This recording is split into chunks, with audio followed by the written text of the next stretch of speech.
তোমার পা দেখাও। পা দেখে কি করবে? যা বলছি তাই করো, পা দেখাও। না, দেখাবো না। ছেলেটা একটা থাপ্পড় মেরে দিল। বলছি পা দেখাও। মেয়েটি গালে হাত দিয়ে ধীরে ধীরে জুতা খুলল। ছেলেটা মেয়েটার পায়ে দেখল বেশ কিছু ব্লেডের দাগ। তখন ছেলেটার চোখে অশ্রু চলে এলো। ছেলেটার সাথে সাথে উঠে পড়ল এবং মানিব্যাগ থেকে একটি ব্লেড বের করলো। মেয়েটার সাথে সাথে ছেলেটার হাত ধরে ফেলল। এই, তুমি এটা কি করছো? যা তুমি করেছো। প্লিজ, তুমি এসব করো না। তুমি কেন করেছো?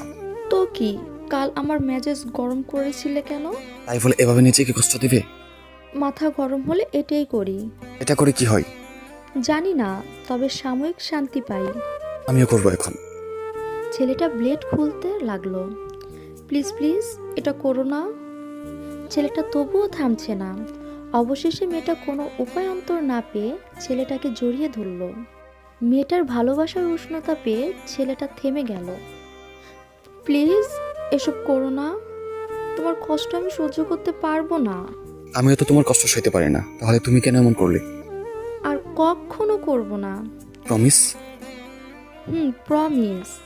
আচ্ছা, সবাই হাত কাটে, তুমি পা কাটলে কেন? যাতে কেউ দেখতে না পায় সেই জন্য। বুদ্ধিগুলো ভালো কাজে ব্যবহার করো। আচ্ছা ঠিক আছে, করব। ছেলেটার বুক থেকে সরে আসতে চাইলো, কিন্তু ছেলেটা আরো জোরে জড়িয়ে ধরলো। ছাড়ো।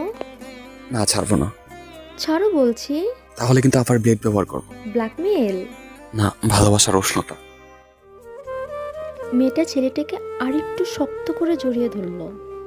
একেই বলে রিয়েল লাভ, ভালোবাসা সুন্দর।